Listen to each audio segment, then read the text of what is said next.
Bienvenidos. Hoy nos vamos a meter de lleno con un solo texto. Pero bueno, ¿qué texto? Es un comentario detalladísimo, versículo por versículo, del libro del Génesis.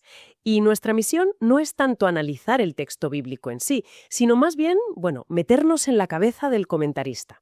Queremos entender su lógica, su forma de ver las cosas y cómo se enfrenta a pasajes que, después de miles de años, nos siguen pareciendo, extraños o contradictorios. Exacto. Y lo fascinante de verdad es que este comentarista no pierde ni un segundo. Empieza en Génesis 1, versículo 1, y ya en la primera frase encuentra una clave que para él lo cambia todo. Algo que la mayoría leemos sin más, la palabra que se usa para Dios. Ahí arranca todo su edificio interpretativo. Venga, pues empecemos por ahí, por el principio de todo. La creación, capítulos 1 y 2. El comentario destaca algo sobre el idioma original, el hebreo, ¿verdad? Sí, La palabra para Dios, Elohim, que es una forma plural. Para cualquiera de nosotros eso sería una simple nota a pie de página, una curiosidad, pero para él es mucho más. muchísimo más. Para él no es una curiosidad, es una revelación teológica en toda regla.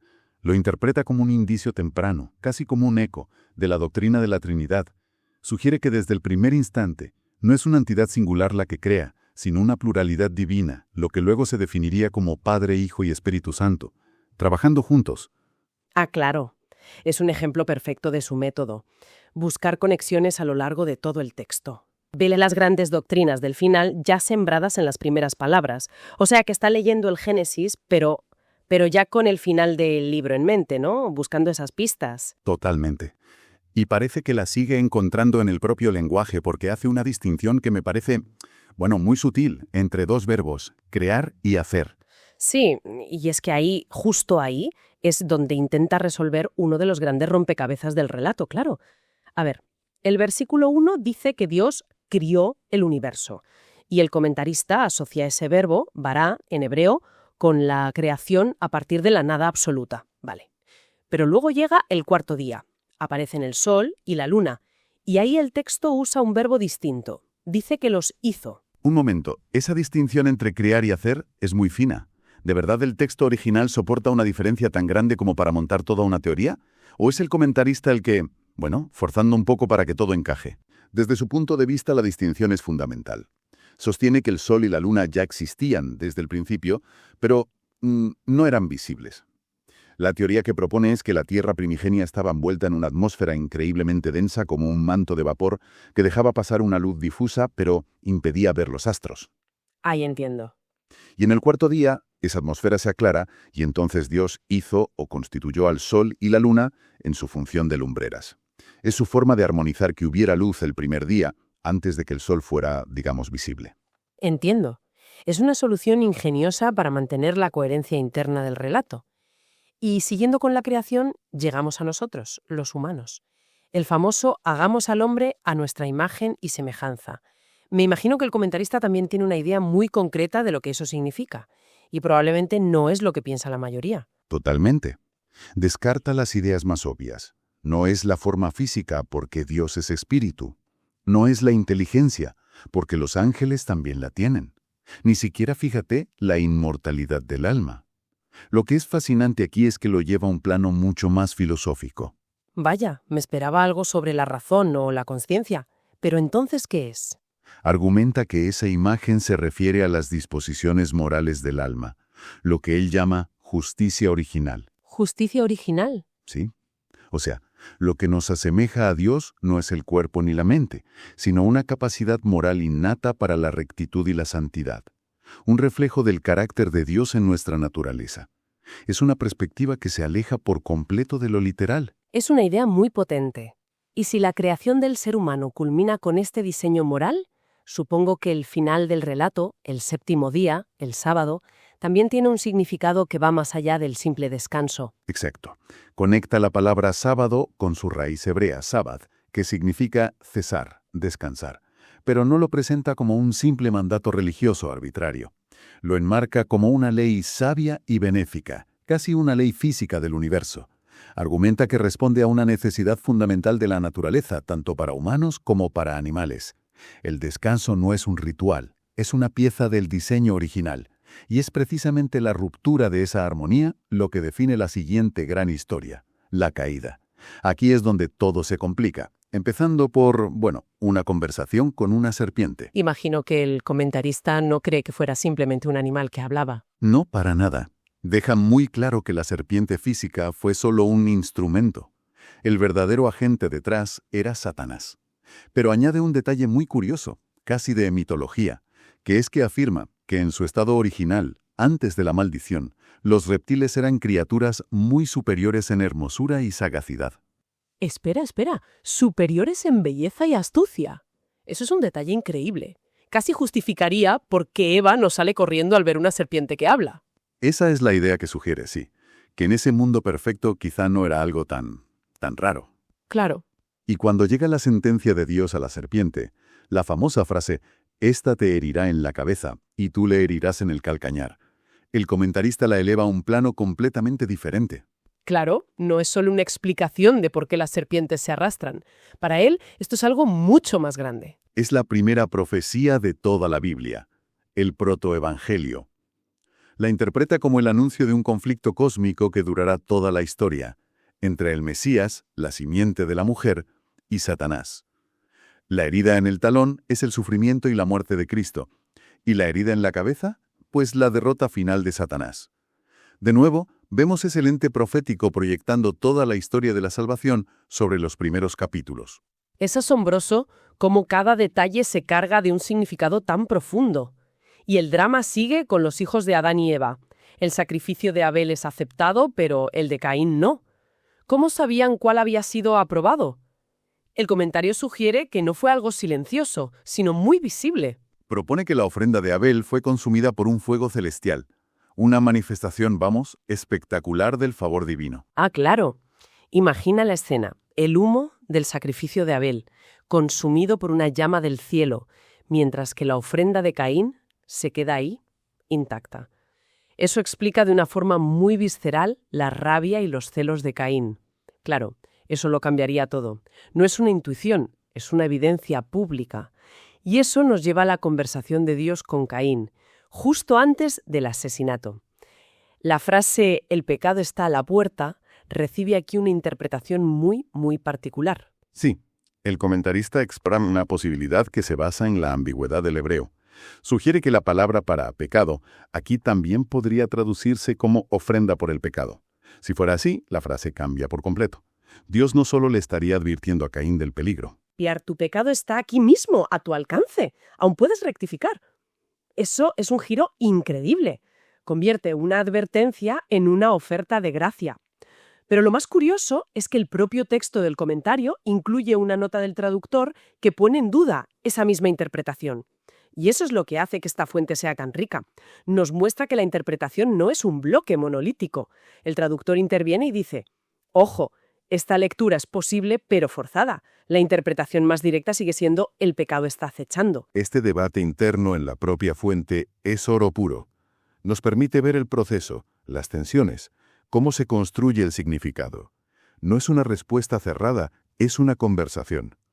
Esa conversación nos lleva de la caída a la larga y extraña historia de las generaciones que siguieron. Entramos en el mundo de los patriarcas, y el primer enigma que aborda es un clásico. ¿Por qué vivían cientos de años? El comentarista se lo toma de forma literal, y no se conforma con una sola respuesta, Plantea varias hipótesis. Por un lado, sugiere posibles causas, naturales. Como que el físico era más robusto, la dieta o el clima eran diferentes. Eso es, una constitución física más fuerte, una dieta vegetal, un clima más saludable. Pero conociendo su método, seguro que ya te imaginas cuál es la razón que más le interesa. La divina, el propósito detrás de esa longevidad. Por supuesto, sugiere que era un mecanismo providencial para preservar y transmitir el conocimiento religioso en un mundo sin escritura. Piénsalo, con vidas tan largas, las cadenas de tradición oral eran increíblemente cortas y fiables. Matusalén, por ejemplo, conoció a Adán y también a Sem, el hijo de Noé. El relato de la creación podía llegar casi de primera mano a los supervivientes del diluvio. Esto de buscar un hilo profético es fascinante. A veces parece que lo encuentra en los lugares más inesperados, como en el nombre de Matusalén, que para nosotros es solo sinónimo de muy viejo. para él esconde una cuenta atrás, ¿no? Es un detalle increíble. Según su análisis, el nombre Matusalén podría significar «él muere y se envía» o «cuando él muera será enviado». La interpretación es que su padre, Enoc, lo nombró así como una profecía aliviante del diluvio. Y si haces los cálculos, resulta que Matusalén murió precisamente el año del diluvio. Es como si su vida fuera el reloj de arena que marcaba la paciencia de Dios. Es una idea potentísima. Y después del diluvio, viene otro episodio icónico, la Torre de Babel. El comentario va más allá de la simple soberbia. Lo ve como un acto de rebelión organizada. Exacto.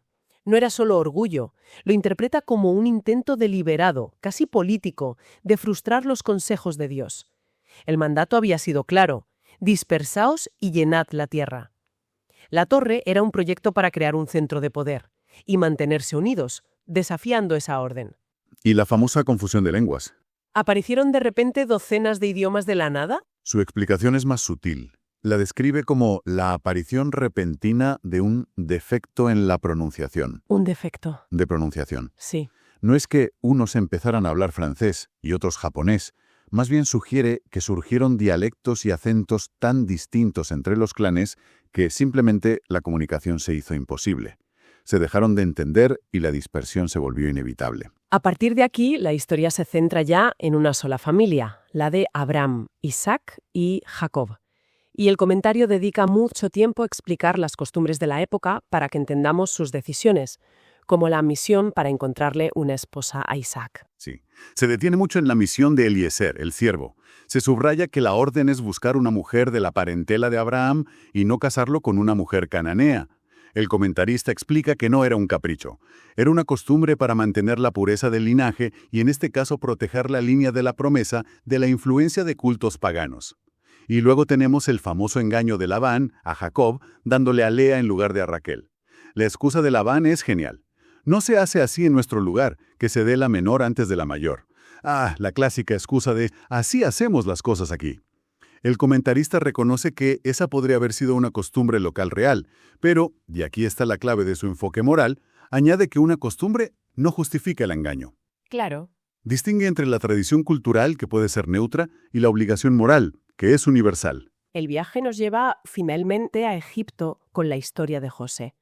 Y aquí las costumbres son cruciales. ¿Cómo es posible que un esclavo hebreo ascienda a segundo hombre más poderoso del imperio? Suena a ciencia ficción. El comentario lo aborda directamente.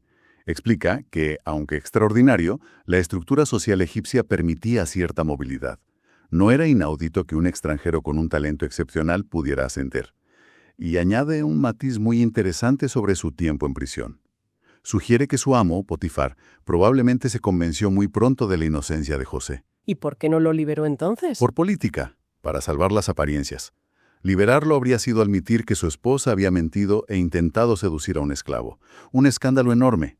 Así que lo mantuvo en la cárcel, quizás en condiciones favorables, como una solución de compromiso. Fue control de daños. Qué buena lectura entre líneas. Y la escena del banquete, cuando José ya es gobernador, está llena de detalles culturales que el comentarista resalta. Es como entrar en un mundo con un código de etiqueta completamente diferente. Completamente. Y los disecciona. Primero, que los egipcios no comieran en la misma mesa que los hebreos porque era una abominación para ellos. Segundo, el asombro de los hermanos al ver que los sientan en orden estricto de edad, del mayor al menor. ¿Cómo podía saber eso ese dignatario? Claro. Y tercero, la costumbre de honrar a un invitado dándole una porción de comida mucho más grande. Por eso la porción de Benjamín, el hermano pequeño, fue 5 veces más grande. No era glotonería, era una señal pública de favor. Entonces, si ponemos todas las piezas juntas, ¿qué imagen final nos queda? ¿Cuál es el gran proyecto de este comentarista? Si conectamos todo, vemos que no se limita a contar la historia. Actúa como un detective teológico y cultural. Por un lado, intenta resolver enigmas lógicos: la luz antes del sol, la longevidad, el ascenso de José. Prótoro es un antropólogo que nos explica costumbres matrimoniales, reglas de hospitalidad, para que todo cobre sentido. Pero por encima de todo, su gran proyecto es trazar una línea continua, un hilo rojo profético y moral que une todo el relato. Desde ese Elohim plural en la primera frase. Exacto, hasta el establecimiento de la familia de la promesa, en la mayor potencia mundial de la época. Lo que este análisis nos muestra es una forma de leer estos textos que es radicalmente diferente a la nuestra. El comentarista usa constantemente la voluntad divina, las profecías ocultas o las costumbres de la época para dar una explicación coherente a pasajes que a nosotros nos pueden parecer, extraños o contradictorios. Y esto nos deja con una pregunta muy interesante para reflexionar.